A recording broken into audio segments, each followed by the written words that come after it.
stream once you go live. Stream key, stream URL. Excellent connection. Okay. Stream is up and running, but I don't see anything. Kieran, we're live! Oh my gosh! Are we live? We're live! We're live! Okay, and then let We're me just throw up this. Can I throw up this thing? We're live for the first time ever. Yep. Oh my lord. How do I get this thing to stop being a preview? Share and show. How do I edit that? Sorry, ladies and gentlemen, if you're even there, we don't know yet, but as of right now, we are trying to make this the greatest thing you've ever You seen, should for at leave least the for this Beyond the Snap moment. in the middle. I like am. that. I'm trying to it. make it bold. I'm trying to make it pop, you know? You're trying to make it Large. Hold up on me. Alrighty. Yeah, again, sorry for everyone, for all of our 0 viewers right now. There is some delay, so this won't be fully live, but this is as live as we can get it. Hopefully this means we don't have to edit, but what we're gonna do is now we're gonna get to truncate, and if you want to watch the whole live, you come here! God, we cooked. We're cooking, guys. I don't know. Slowly but surely, we're figuring things out, you know? Yeah. Can always count on us to do the bare minimum. Let's see. We're okay with that one. Okay, how do we get this to look different is my question. We don't want that. No, save for later. Okay, is there anything that's... There we go. We can show that. And... Does it have our names on there or no, Kieran? No. Now it does. But it doesn't have the thing in the middle. And now what happens? Okay, so...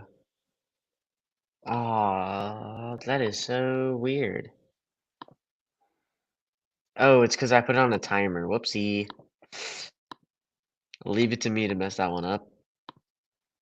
Okay. How about now? I only see Beyond the Snap. And not our names? Are you kidding me? No. No names. Are you kidding me right now? Are you kidding me right now, bro? Ooh, now it's in a different font. Ooh. Which one? Clean? I like the first one. Clean? Yeah. That's the first one. Actually, no, second. The one where... This one? Yes. Nope. Nope. Nope. Yep. No. Okay. I can't expand that. That's the max. Sadness. Okay, well. Okay, let's Unfortunately, see. that's just Do the we way have it is. anyone tuned in? Absolutely no one is tuned in. Yay! Yay! We are live though, thank God. It's like our first time ever going live because we are not that bright. I posted Not it on that Insta bright. and it's up on Twitter, so if no one comes. And also, I do not. Oh, so it can only show this for a little bit, then it'll switch to our names. So maybe I just activate in the middle. Okay, but Kieran, you can. Oh, we can't edit this, so all of this is live, Kieran. None of this is getting cut out. We did think this through, didn't we? This is your problem, buddy. We've This been is live for not 5 me. minutes. Oh my God, we've been live for 5 minutes. No one's gonna watch it. Don't worry. Oh yeah, okay. Okay, if you want to watch the thing, the live should start. Oh shit, let me edit it later. Text. Okay, I'm gonna put a timer on this thing. For oh my God. All right, Kieran, you can start. All right. And welcome back to episode 19 of the Beyond the Snap podcast. I am back here with Kirtan, and for the first time in Beyond the Snap history, if you heard our little pre-show debacle, we apologize. Someone can't put things on screens properly. We'll figure it out eventually. It's new. It's something new, but we are live on YouTube. So this video will be posted for presumably most of eternity or until Google implodes. But you can go back and watch it. You can like it. You can comment with questions for the next episode. Brilliant. Do it. Go subscribe. Go like. Hit it. Let's go. All right, so we're going to kick it off with a little bit of recruiting news, which is kind of a rarity on this show, which I will admit is mostly my fault. I do not enjoy talking recruiting. But with that said, so the class of 2025 is kind of starting to fill out. There's been some big commitments, a lot in the last couple of days, different dominoes falling, quarterbacks to different places. And especially It was a shock. Texas and a couple of LSU, I'm not lying, it was actually a shock. and a Like, couple of oh my god, and a couple of what are you doing? and a couple of LSU recruits. Alrighty, let's kick this off. Starting with information of who's leading in the recruiting department. So, just so everyone's aware, we're talking about the class of 2025. The class of 2024, as we all know, is now over as postseason is hit, and now we are getting into the bulk of the season, the beginning of the training, summer conditioning. Everything is going intact. Anyways, well, let's get this straight up. So, who is your number one in team recruiting? Well, let me tell you right now, the number one team recruiting is Ohio State. Yes, the Buckeyes are cleaning house. I believe so far they've already received up to 4 5-star recruits, a multitude of 4 and 3-star recruits, and they're right now looking to just add to their dynasty. And again, this just goes again off of what we've been saying about it's time for them to start building a true dynasty. And what I mean by that is like, look, you got to win this year. If you win this year, you prove your worth, and then I think you create your Alabama of the future. But if you lose this year, what is that really showing to all the recruits that are trying to come over here that are making you the number one class? This is showing that you're weak. You still, even with all the firepower on your team, you can't beat the number one, or you can't win the Big Ten, or you can't do good in the big games. And so this is a major problem that Ohio's going to face. Um, and other news, USC is also killing it. USC has picked up um, players that were number 14 through 17. I believe they picked up 3 of them. I think it was 14, 16, and 17 out of the entire national ranking. So props to them. And other news on top of that is LSU picked up Bryce Underwood. He is the consensus number one rated player as of right now. He is a quarterback, and they are looking for someone to fill the void of Jaden Daniels and to see how their quarterback of this year is going to play and see if he can live up to expectations. Kieran, what else have I missed? Yeah, I just like to note that this isn't super live. There's a couple of commits that aren't really factored into this. And I'm gonna kill Kirtan when we get off air. I might not do that. That is a joke. Do not take that seriously, please. But he's being really, really annoying. So, moving on and disregarding the lack of professionality that my comrade possesses, um, Texas is way down in 14th, and that's partially because there's not a lot of commits have been factored in. And that's true for multiple teams, and not all the dominoes have fallen yet.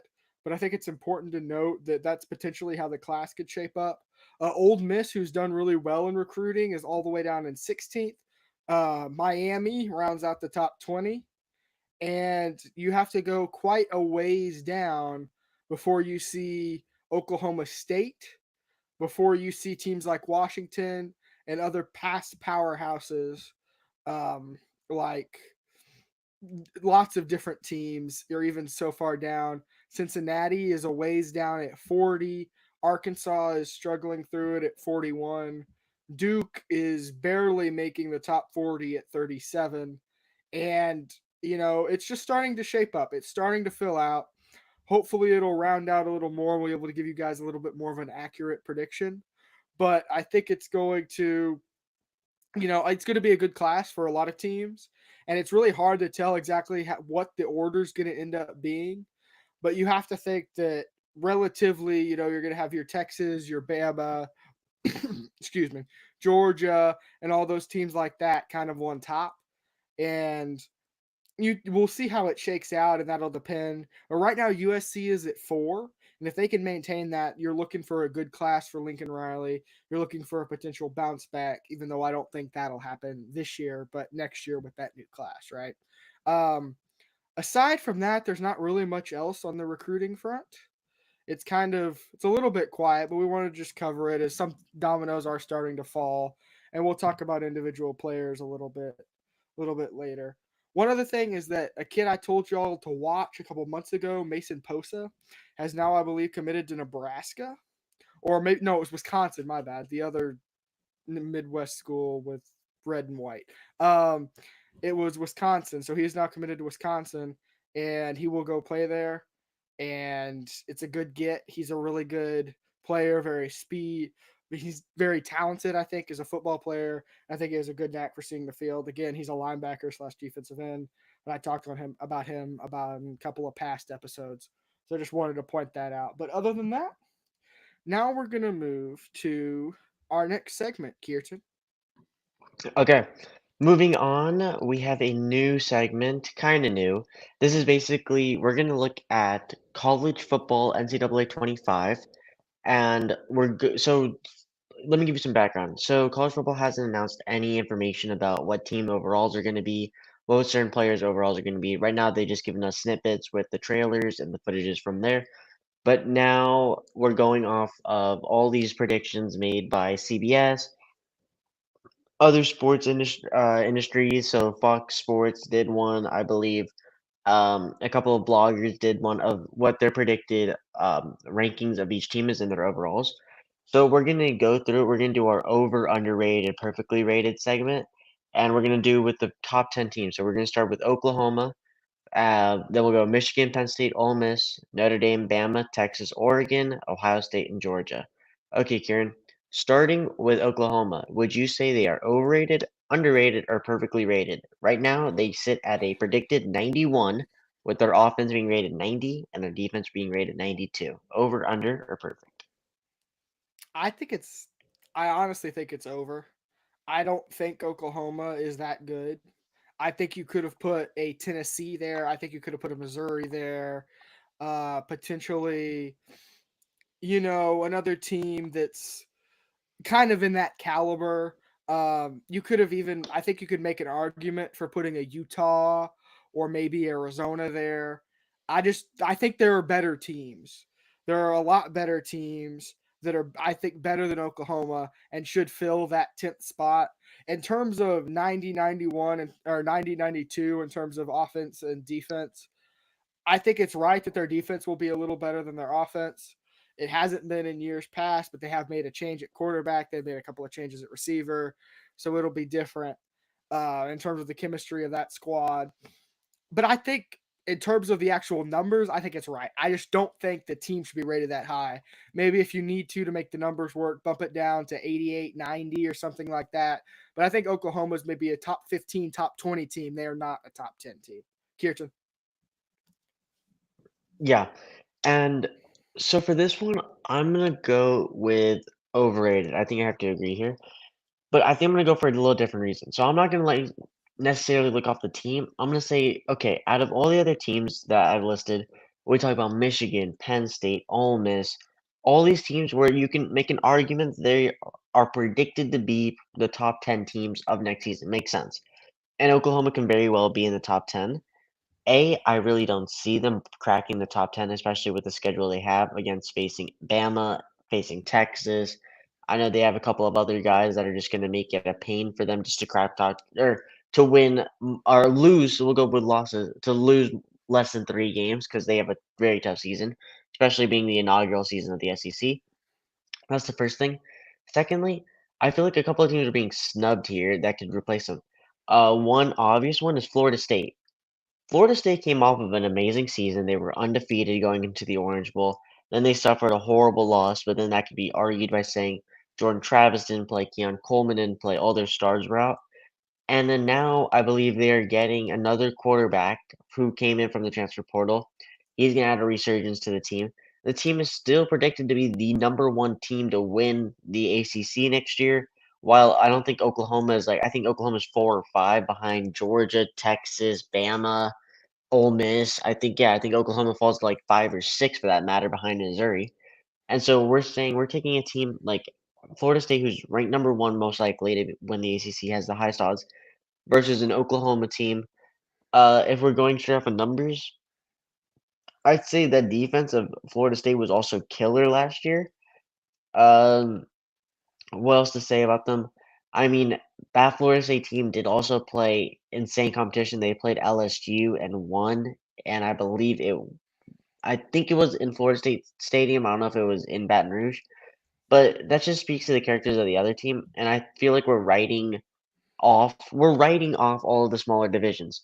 Out of all the teams I listed to you, Oklahoma, Michigan, Penn State, Ole Miss, Notre Dame, Bama, Texas, Oregon, Ohio State, Georgia, there's only one team that's not in the Power 2 divisions. There's only one team, and they're independent. Notre Dame is independent. And so that just tells you we're writing off these smaller teams, and I believe it's an overrating because I think there needs to be another team to fill that spot. Anyways, enough being said of the number 10 team. Let's move on to Michigan Wolverines, ranked 92 overall with an 87 offense but a 96 defense. Kieran, thoughts? I think this is perfect. Now, I know I've been high on Michigan, so it seems like, that's not perfect, but to me, it is perfect. I think Michigan is a sneaky team this year. They're not a team that is perhaps more talented than the teams above them, but they're still going to beat more talented teams. I mean, they beat more talented teams last year. They've got a great defensive front returning, too, which is lending to that 96 on defense. They do have to establish new pieces on offense because they sent a lot of people to the draft. Uh, and I think that is really going to be key in seeing how this Michigan team shapes out. But they do not have to score 40 to win. They have to score maybe 24, maybe 24. Even maybe even less than that. I think their defense is that good. So I have faith in them, and I think they'll do well. But I think in terms of talent and in terms of where I would expect them in an average season to finish, I think ninth is about right. Yeah, and that makes sense. Um, okay, so I didn't catch it. You said over, under, or perfect? Perfect. Okay, I'm gonna go with underrated a little bit. So, and here's another reasoning I have for this. You Michigan was given 87. Again, this is predicted what their overall will be on offense, but according to validated sources, CBS, they're saying you're getting an 87 offense and 96 defense. The defense, I totally agree with. I think you have the number one DB in the country. I think you have such a prominent defensive line and linebackers that it's one of the most complete packages in all of college football. But the 87 offense, I feel like is a little bit of like a dig at them. It's almost a reason to lower them to such a 92. Look, you're basically saying the cover athlete, the main guy on the cover, I would argue is Donovan Edwards as he's in the middle of it all. You're basically writing him off into an 87 offense or an 87 overall team, which means you probably think very little of him compared to Travis Hunter and Quinn Ewers, who we know Colorado, of course, is on here, but we know Texas has are rated much higher. That also means that you have no faith in the incoming Michigan Wolverines quarterback. Totally agree with that because he's untested. But then you're also writing up all the receivers that are returning from last year and saying they are probably not nearly as close to Roman Wilson was or any of the main targets last year. And I feel like this is kind of a dig at them to put them at 87 on offense. So I think you could definitely rate them higher because I do see them winning a couple games over other teams here. Like, I think they probably will beat Penn State, to be honest. I feel like they could go toe to toe with Notre Dame and win in that sense. And so I feel like they're being a little underwritten, but it's up to the game. It's what people think. And I heard if you watched a video by MMG, he is a very popular Madden player. He actually came out with a behind the scenes footage of the cover making, and apparently, him and Donovan Edwards basically shared something about how he feels his speed is being very, very underrated. And so that'll be looked at, and that'll probably change over the series or over the season. And I think he'll probably get an upgrade, and the entire team will get an upgrade. Moving on, we have another Big Ten team, and this is actually a team I just mentioned, Penn State. Penn State is also rated a 92 in this game, but this time they have an 89 offense and a 95 defense. So they have a two higher offense and a one lower defense. You're over, under, perfect. I think it is a little over, just a tinge over, because I think that Penn State's defense isn't as good as it has been in years past. I think Chop Robinson has moved on to the NFL, which was a big factor in getting disruption. And I honestly don't think their defense was ever that all that in a bag of chips, right? It was never. I don't think it was never ever one grade lower than a Michigan defense, even the Michigan defense they're returning this year. So I really think that that they're just a tinge over. I think their offense is about right. Hopefully, Penn State will have a good year. But based on if past results or anything to predict future performance, they're going to go 10-2. All right, Yeah. Kirtan, what do you think? Okay, so I think I'm gonna go with perfectly rated, and there's only a little reasons for this.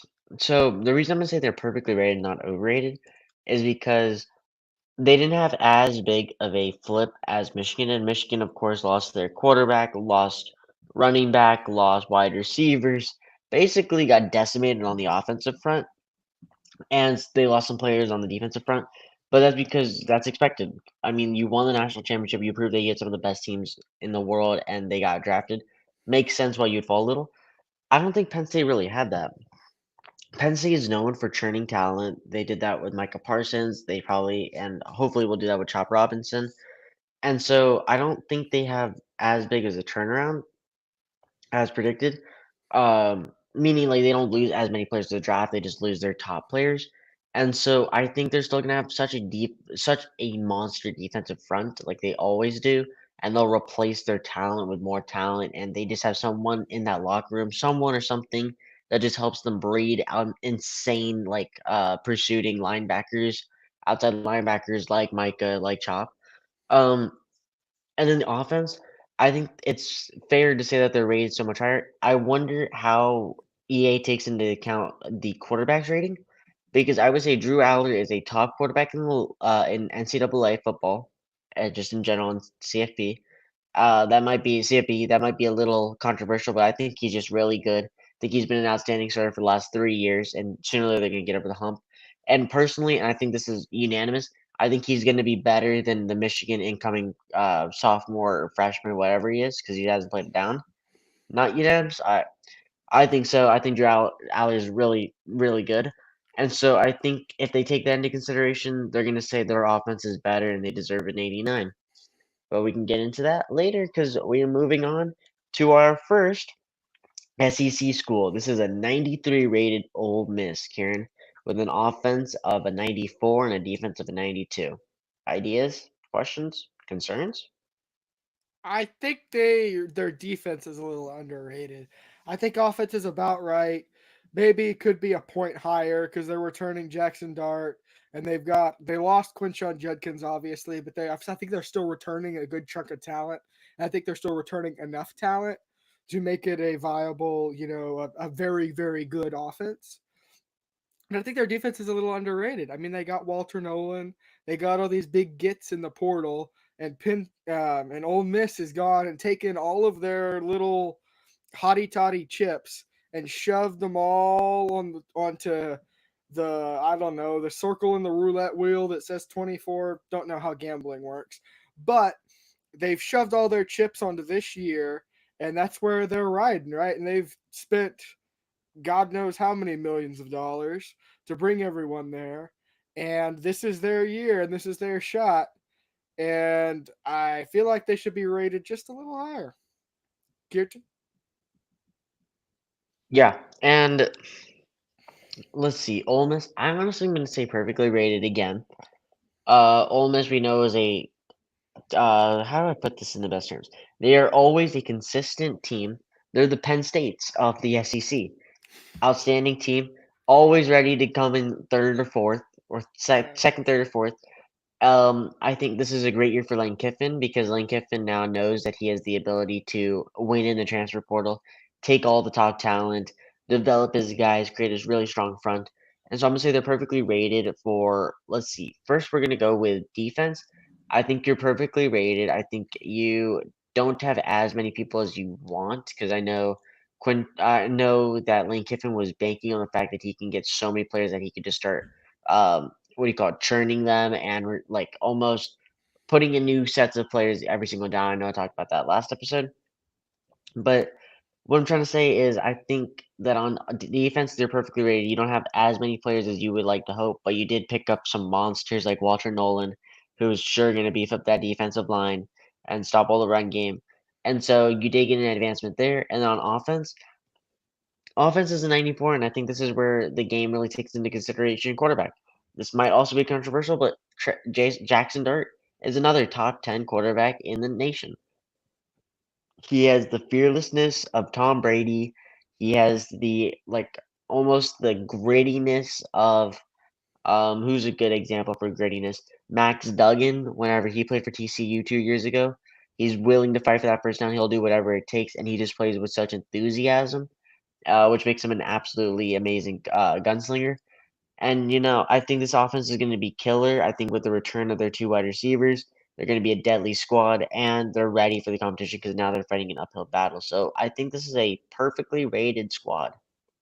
Alrighty, moving on, we got Notre Dame. We got the Fighting Irish. The Irish, the liquor, the pub. Um, Offense 91, defense is a 97. Kieran, why is it so high? Is it supposed to be high? Is it not? I don't really know. I would have rated their offense higher than their defense. Maybe I'm just not educated in the ways of Notre Dame defense. Maybe I'm not. I don't know what I'm missing. Does not seem like their defense should be rated better than Michigan's. I'm not entirely sure on whose name that is being rated. I mean, they've got some good guys, don't get me wrong, but I've always seen Notre Dame as an offensive team. Um, and I think they got Riley Leonard in at quarterback. I don't know. I think Notre Dame will be good this year. I think in terms of team ranking, this is probably still a little high, but I think their defense is. I don't know what they're doing. Yeah. I can't Uh, explain it. and I have to agree. So this is a famous meme, but Notre Dame, I am unfamiliar with your game. I was unfamiliar with your game. I have no clue why you're 97. To be honest, I'm gonna do my research a little bit more next time. I apologize for that. But their offense, I can see why they're a little bit lower. Of course, you lose um, the Jesus figure. You lose Sam Hartman and his luscious hair to the NFL, who's actually playing for Jaden Daniels' team in Washington Commanders. So potential QB battle, who knows? Anyways, so you're basically starting a new quarterback, and again, I think now I have to say for certainty that offensive rating is highly, highly, highly based off of your quarterback. If you don't have a high quarterback, you're not going to push that 94, 95 range. And we've seen it with Oklahoma. We're seeing it with this team, of course, because I believe they're only a 91. And so that means that the game must take into account how Notre Dame also has an outstanding offensive line and probably a solid running back who's going to pick up yards. And so for these reasons, I think this is a overrated team. I'm gonna go overrated. I don't know about that 97. That 97 scares me because that means either I don't do enough research or they're banking on something that isn't really there. So yes, I would say this is an overrated team, and honestly, I see this team bumping all the way down to where Michigan is. Okay, now we go to the arguably the greatest team of this decade, of the last 2 decades, Kieran. This is the one that causes everyone nightmares. The elephants in the room, the Crimson Tide. They are a 94 overall, same as Notre Dame, standing with a solid 94 offense led by Jalen Milroe and a 93 defense. Over, under, same, perfect, yada yada yada. So my question for this is the same as the question for Notre Dame. And by the way, I checked. I was verifying during the break. I was researching frantically. Yeah, I think they're gonna have to start freshmen at linebacker for Notre Dame's defense. And I don't care that they're 5 stars. I don't think they're gonna do that well. NCAA football. What have you been cooking? What are you doing? But moving on to Alabama, I get the offense. I'm okay with the offense. They'll have Caden Proctor back, even though he had his struggles. And for a while had the entire state of Iowa's GDP. But I don't see what's happening with the defense. I I mean, I get that defenses are being rated quite high actually, but I would say Alabama's defense is at most 91, 92. I don't really see it. I just don't think that Alabama they've lost a lot at defense. They lost Caleb Downs, Terrion Arnold, Kool-Aid McKinstry in the secondary. They lost 3 of their 4 starting players in the secondary alone. They also lost Dallas Turner. Like, that's the whole defense at that point. Who is out there? Is Miss Terry going to go start at Mike linebacker for Alabama? Like, what are we doing? Like, come on, guys. Why is it a 93? Why? Yeah, I agree. So, elephant in the room is that a lot of players dipped. Get it? Elephant in the room? I just said that twice now. Alabama. Anyways, a lot of players left in the transfer portal, of course, because you lost Nick Saban, the GOAT. We all agree on that part. And so now I feel like Alabama's going to be in the rebuild phase. The fact that their defense is rated so highly is absurd to me because I feel like the moment you lost Kalen DeBoer, everything tanked. And You that's I mean don't know Caleb why I said Downs, Kalen don't DeBoer. Yeah, you? I don't know why I said DeBoer. Once you lost Caleb Downs, everything tanked. Literally, I think your defensive got decimated and I honestly cannot wait to watch the season because I'm so sorry, Alabama fans, but your pain and suffering is like equal to like every single time I've watched my team get crushed and our spirits get crushed, or all the Vanderbilt fans who have to play Bama every single year and just take the absolute worst beating in the world. This is their revenge story. Vanderbilt, that might be my bold prediction. You know what? I will almost say it now. I'm kidding, I won't because I have a different one. But I was about to say that Vanderbilt should beat Alabama this season. No, again, but going back to it, let's get back on track, guys.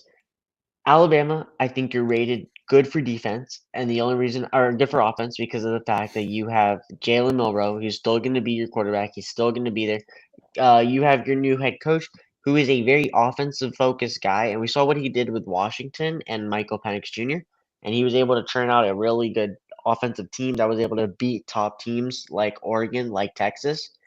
And so I say I have promise in your offense. I think your offense, I don't know how much they take into account like strategy and head coaching, but I say your offense is perfectly rated. Your defense, though, the defense just makes no sense why it's so highly rated. I say drop that down a couple and be like, I don't know, Penn State's. Go down to a 91, 92. I don't know why you're so high. Anyways, oh, we have our first viewer. Interesting, interesting. Anyways, getting back on topic. Let's see. The next team I want to discuss is Kieran's very own team, actually. This is the team that is both on Kieran's right and left shoulder currently, one on a volleyball, one on a hat. This is the Longhorns. So the Longhorns are rated 95 overall with a 97 offense and a 93 defense. Kieran, perfect, under, over. Okay. So for the sake of consistency, I'm afraid I must point one thing out.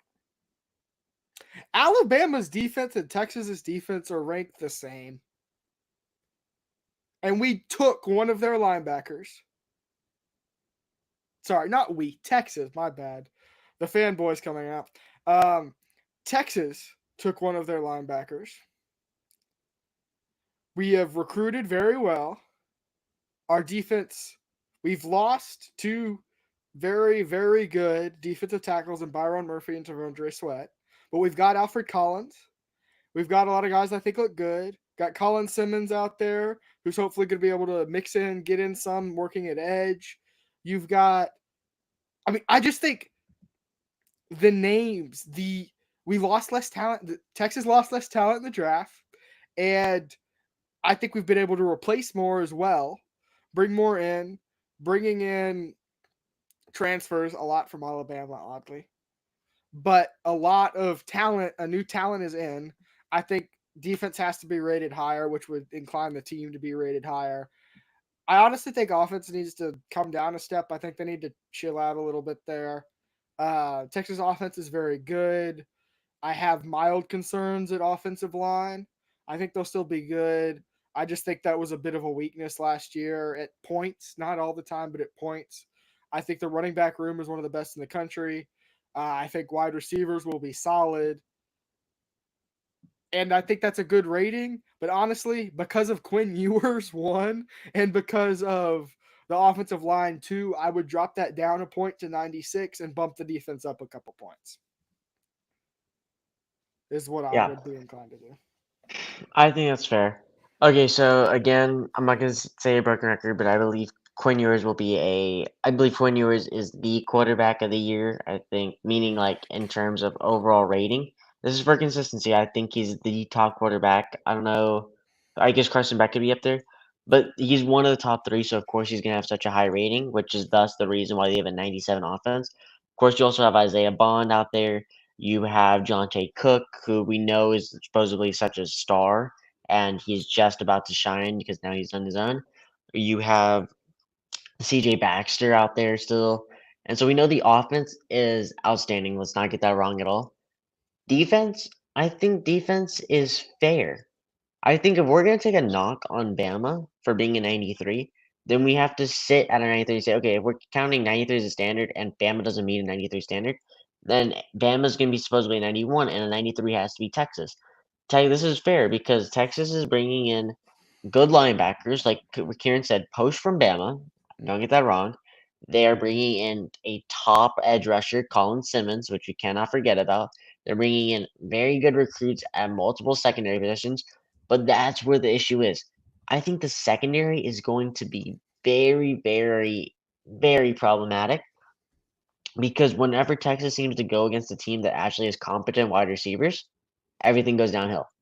We saw exactly what happened with Roman Dunze essentially frying up the secondary, making it look like there was a JV team going against Roman Dunze, and they had no response for him.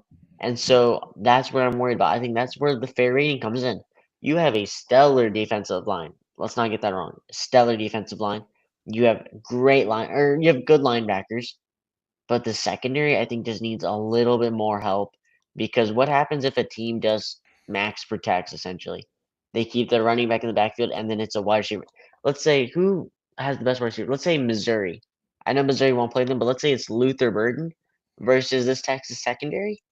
I'm taking Luther Burden to cook them 8 times out of 10. And so I think that's where we have an issue. That's where the grading drops. And so I feel like a 93 is fair. I feel like a 97 is fair, to be honest, because of all the weapons they have. And so a 95, that's what it averages out to. It's a perfectly fair deal with me. I'm happy with it. Kieran might not be, but Okay, yeah, no. hold on. I'm gonna argue this for just a second. All right, bring it, bring it. So at it is a young defense. I will grant you that. But you have insane experience on the defensive line. You've got Alfred Collins at tackle, who will be starting there. A couple of other guys that could potentially start. I don't know who it's going to be yet, so I don't really want to make a prediction. But you've got Ethan Burke and Baron Sorrell on the edge. Then you've got Anthony Hill Jr., who is, for my money, should be, if not the best, very, very close with, I think, Eichenberg from Ohio State as one of the best linebackers in the business this year. I just don't see a whole lot of backers who have the physical talent and game acuity that he does. He started as a freshman last year, let me just remind you. And you've also got Phil Sami and Ryan Wingo coming in to help beef up that secondary. You got rid of Ryan Watts, which is good riddance. And I really think they're going to be better in the secondary this year. I think they've been able to patch that a little bit. It would have been nice to add a piece like Caleb Downs on top of it, right? Obviously. But I think with the solid linebacker and defensive line tackling core, it's going to make the job hopefully easier on the secondary. And I do think Texas's defense will be very good this year. Now it is a younger group, which is why I can see the lower rating, but still. Yeah, and that's what I was going to argue. I was going to say, I did forget about Trey Moore coming to UTSA, or coming from UTSA, and so that just helps your case for linebackers. But again, the secondary, okay, great. You got Ryan Wingo, 5-star recruit, Xavier Philosami, 5-star recruit who flipped. But as such a young secondary team, how do they fare against these people that have already been in the situation? Because again, the high school to college football jump, especially D1 level, is absurd. Most of these players won't be ready for it until they actually start getting into the practices, the summer training, the spring sessions, all of it, just the fall camp. Everything is going to play into this factor, especially if you're starting as a true freshman. You're really going to face competition you've never seen before. And that's why the real test will be that. And we've said this last episode. We talked about what were the most important games. Michigan Texas will be in a very important game because Michigan is known to probably have a really good team. Always, they have a really sturdy team, and that comes with their wide receivers. They might not be known for wide receivers, but they still have really good wide receivers that'll understand how to play the game. Have been there for a couple of years, and that will be a real test for your freshmen, your true freshman players, including Colin Simmons if they put Colin Simmons in coverage and pass coverage, because we've only seen him really come off the edge, fire off, play like Micah Parsons, and so that's really going to test the versatility of each of these players. Um, I love the conversation there, but moving on, we have to talk about the Pac-12 to now a Big Ten team. Another team favored to win it all, our number 3 team on this, and they are the Oregon Ducks, the Ducklings. 96 offense, 95 defense. Over, under, perfect? Question mark? I think that's pretty good for Oregon. I mean, they've got a really good quarterback room. You got Troy Franklin back at wide receiver. I think that's pretty good for offense. Defense, they got some dudes. You know, Dan Lanning's going to put them out there. And I'm going to keep this one a little shorter because we rambled on Texas. But I think it's pretty good. I think that's roughly right where they should be. You know, you could flip flop them with Texas. It's kind of what, you know, 3A, 3B, flip flop. It doesn't really matter. I think that's about right. Yeah, and then I'll keep this short too. Quick fact, Troy Franklin was actually drafted Oh, by was he the Denver drafted? Broncos in the round 2, I believe. Round 4. Pick 1 or 2, so yeah. But again, 96 offense, I see where it's coming from. They brought in some great wide receivers. They have 2 quarterbacks that are both very capable of playing. We've seen what they can do. Dante Moore, Dylan Gabriel. I mean, these guys are interchangeable. Dylan Gabriel, of course, led and beat Texas in a 1v1 in the Oklahoma showdown, which he probably, to argue, he just played a better game than all the other players. He was the player of that game. That was the main reason they won. Their defensive side looks solid. They were able to hold teams to few points. They were able to shut out Colorado, and meaning by shutout, they held them to 7. Um, and again, Colorado isn't really a fair judge, but that speaks to Dan Lanning's coaching ability. I feel like this team is heavily boosted by him, not necessarily players, but the development that he can put on people. The fact that he now has 2 great quarterbacks, and Kieran said this correctly. This is a tie for the 3rd position. I think you would favor Oregon to be your 3A team, just based off of I just think based off of veterans on the team. I think they're an older team. Um, but yeah, I'd have to say that they would be 3A in this situation. Texas would be 3B. But yes, I think this is a fair rating. Honestly, it could be potentially high. Same with Texas, but I would say it's fair. Alrighty, moving into our top 2. I believe everyone probably can guess what they are right now, but at your number 2 position is the Buckheads. Oh, my bad, Buckeyes, Nutheads, either one, interchangeable. The Buckeyes are a 97 overall team with a 99 defense and a 95 offense. Kieran, perfect, over, under. This one's going to be interesting. You know, under. I got to go under. I, for my money, Ohio State is the most talented team in the nation this year. I really don't think you can beat it. I mean, I don't even really know where to start. I mean, you can go Caleb Downs, Will Howard, really almost anywhere you want to start. Quinshon Judkins, uh, Ibuka, almost anywhere. Ohio State is just a team that is so unbelievably loaded this year that I really think that they should be ranked number 1. I think Georgia will prevail throughout the season. Don't get me wrong. I do not think Ohio State is going to do great this season. I think they are too loaded for talent. There is such a thing as having too many good players to where it creates this effect. Like, it is really, really hard to be at the top, right? And when you have a bunch of these elite players together, they tend not to work that hard, and they're going to get beat, right? And I think that's my prediction for Ohio State, right? I have thrown Ohio State under the bus several times, but they are a very loaded team and thus deserve the number 1 ranking. Kirtan?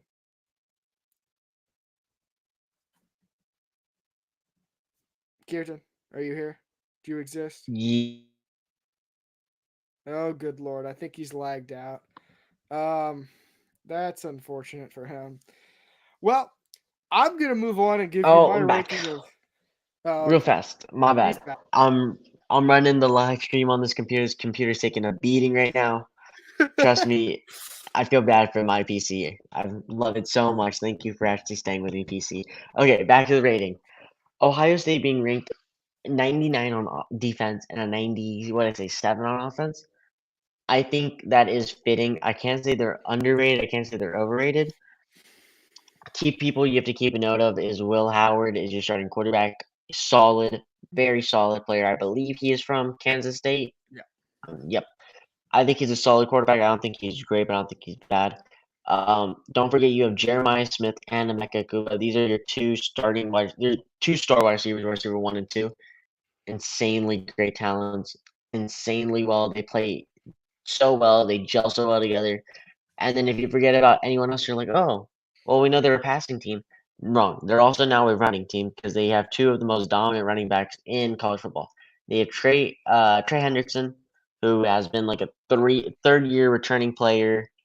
I think he's great. I think he's the most solid running back you can have. He's not a superstar. He's nothing less than a superstar. But then if you're like, okay, what if we need someone that's faster, not just a really big build? You have Quinshon Judkins, who is a like elusive back who is known for Ole Miss when he was actually averaging like 100 yards per game. And so you now have two very, very solid options on the offense.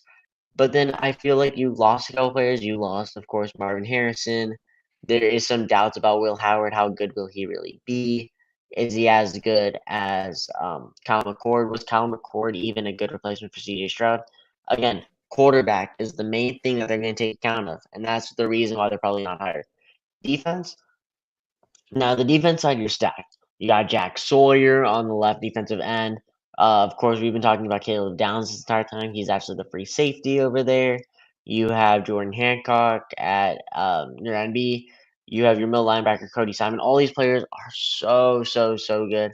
Um, I think this is fair to say that they're probably one of the best defensive teams in the nation. I would honestly argue, yeah, I say it's fair, but I would lean more to the side of fair to overrated. But I think Caleb Downs just really seals the deal on such a phenomenal defense for the Ohio State Buckeyes. So putting them at 2 makes sense because they probably also have the second highest odds of winning it all. And lastly, we go to the inevitable national champions. Kieran would agree. Yep, look at him. He's agreeing. Yep. This is the Georgia Bulldogs, your only team rated Wait, hold on for a second. Hold on for a 98. second. My Yep, bad. yep. I said Tommy Eichenberg was coming back. That's because that's what I was told. He got drafted. I didn't pay enough attention on draft night. Screw the NFL. All right, Yeah. Kirtan. Okay, and turning back to it. Kieran agrees with me that these are probably going to be the national champions and everyone's favorite team, and the best team in the world. The Georgia Bulldogs, a team rated 98 because they have a 90 rated offense and a 99 defense. It should be 100 in my opinion, but I'll let Kieran go first as he's been continuing the segment. Yeah, offense is good. Like offense, solid offense. We'll leave offense where it is. I don't see how Ohio State and Georgia's defense can be rated the same. I guess you do have Malachi Starks, but I don't see enough. What? Did he get drafted?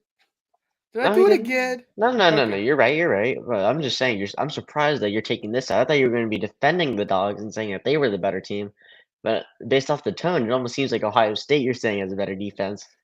A I little bit think they crazy, do. I Kieran. really think they do. I don't see there's not at Georgia, there's not enough new, I don't think. And Georgia's defense got whooped at times last year. I mean, I hate this. It's just true. Alabama beat the pants off them. Auburn, they had trouble with Auburn, which is honestly unbelievable. and they had trouble with a couple of other teams. Missouri, I mean, it wasn't scary for Georgia because their offense is very good, but it was certainly scary for their defense, and especially that front seven, which really concerns me. And I would go so far to say as it is one of the worst front sevens in the SEC. And if they don't win the national championship, that's where it is. That's where it is. That's where it comes down to. So I think it's a little overrated on the defense. Maybe go, I guess 98, 97, something like that. But other than that, I think Georgia deserves to be the number 2 team. Kirtan. Okay, I think that Kieran's gone a little off the walls. It is late. It's 10:40. Kieran sometimes loses his mind around 10:30. So he might say some crazy stuff like Ohio State has a better defense. Anyways, I'm here to give y'all the true, real news about who has the best defense. But let's start with offense. We'll save the best for last. Offense is a perfect 98. I think this is, again, because of the quarterback, Carson Beck, I think is the second best quarterback in this entire national championship area, college football world. I think it's Quinn Ewers, him, and then a toss up for like maybe Dylan Gabriel, someone underneath them. But yeah, I think Carson Beck is a phenomenal leader. I think he's going to come back so much better, so much stronger. And again, we were there watching the spring game, and they just look like a killer team. They have outstanding players. They have still have Ra Thomas, who's going to be insane this season, I feel. They have Dylan Bell, all these wide receivers coming in. Some of them are freshmen. I believe Dylan Bell's still a junior. Ra Thomas is a senior. He was redshirted, I want to say. But um, I feel like this is a solid team. I feel like on offense, we're not going to be messed with. We got Trevor Etienne. We're still going to be your smash mouth team, focus on the run game, occasional pass. Carson Beck is going to be great in that area. 98 is fair. We're not 99 because we don't have all the weapons. I'd argue that, honestly, I would argue the fact that Ohio State should be higher on offense than us. I feel like that's a little bit flipped. The defensive side, though, I don't think we're touched. Listen, Kieran might say what he wants. Oh, your front seven might not be that good. That's because we don't need it to be that good. We have Ellis Robinson Jr. We have the number one cornerback from last year. We have Dalen Everett, outstanding cornerback. We have Malachi Starks recording. We have KJ Bolden who transferred in that no one even realizes still. We have our Mac. We have Samuel Jr. Samuel Mondon Jr. We might have a weaker defensive line. Yes, of course. You have to know if you have the best defensive line for like the last 5 years straight, of course we're gonna get picked up in the draft. Jordan Davis, the other guy, Jalen Carter. That's what I meant to say. But yeah, I'm not worried about this team at all because I know that our coach, the new goat, baby goat, Kirby Smart, he's gonna figure out a way to beef up his team to understand how to play a front seven to perfection, and he doesn't need to worry about the secondary team because unlike Texas, Kieran, unlike Texas, we have an outstanding secondary. We have a topped off by a veteran Malachi Starks and freshman corners that blow out Xavier Filasami out of the water. Xavier Filasami wish he had a shred of the talent that Ellis Robinson does. Anyways, definitely unbiased, guys. Unbiased. Xavier Phillips to But me is a safety, buddy. I don't care what he can play. If he wants to play cornerback, he can play cornerback. Xavier Philosami doesn't have, or Philosami doesn't have a shred of what Malachi Starks has. Even Kieran thought for a minute that Malachi Starks got drafted. That's how good he is. Anyways, getting back to it. Georgia, I think, has the best defense. I think you're going to be surprised this season. Wait until you get to some of the big games. Alabama, Georgia, that'll be your real tell whenever we start crushing teams. And yeah, and that face Kieran has right now that everyone can see, that's the face he's gonna have whenever he's watching the Texas Georgia game when it's like 28-7 at halftime and half the stands are leaving. Yes, sir. Okay. And so I would say they're perfectly rated. I think they deserve the number one spot. I think they are the number one spot. I cannot wait till we play NCAA 25 and I give you a preview, guys. I give everyone a preview of what Georgia's gonna do to Texas when me and Kieran play each other. Oh, Ken, you better be training, man. You better be looking up cheating codes because it's gonna be an annihilation. Anyways, that's it for this segment. I hope you all enjoyed it. I had a lot of fun with it. I think that we would love to get feedback on what y'all like, what y'all didn't like. But let's get into that later. Now we have my favorite segment, the bold predictions. As everyone knows, this is a competition between your two hosts. Whoever has more bold predictions come true will have to not or gets to pick a punishment for the other player. We don't know what it is yet. We'll come up with it at the time. That's up to the winner's discretion. Anyways, we have been keeping track of all of the bold predictions that have been made. We'll make a chart about it. I will share that in episodes. We'll do episodes updates after each week to see who has hit their marks, who hasn't. Kieran, what is your first bold prediction? All right, so you all know everyone calls me the Group of Five guy, the Mountain West man. So we are headed to Colorado for this prediction, and it requires me to thank our very kind soldiers, sailors, and airmen, specifically airmen, because I am predicting that your Air Force Falcons win the Mountain West. That is right. Your Air Force Falcons will win the Mountain West in the Group of Five. Now, Kirtan, what boring Georgia prediction have you cooked up for us? Well, it was gonna be Georgia. I actually struggled with this one. I didn't know which way I should go. But let's do this. And I'm gonna say this is bold. It might not be bold, but we're gonna go to a team in the ACC, most notably known for having the 2017 national champions. I believe they are the Clemson Tigers, having the Rock They've having the got quite a greatest few of walkout. those. Yeah, they've got multiple. Dabo Sweeney, he cooked for 2 years, and now he is cooking water at this point. Anyways, let's not forget about that. I'm gonna say, and I don't know if I've made this prediction before, but if I have, I'll redo it later into a different episode. But I'm gonna say Cade Klubnik, the quarterback out of Westlake, Austin, Texas, will be in the Heisman finalists. Will be one of the 4 Heisman finalists. I feel like that's a fair prediction. I say that a lot of people won't even see this coming. But yeah, this That's is going to be very bold. I do think that, especially if Clemson has a good season, if Clemson can break and win the ACC, he has to be in the conversation somewhere. I'm going to say that he is going to be one of your Heisman finalists.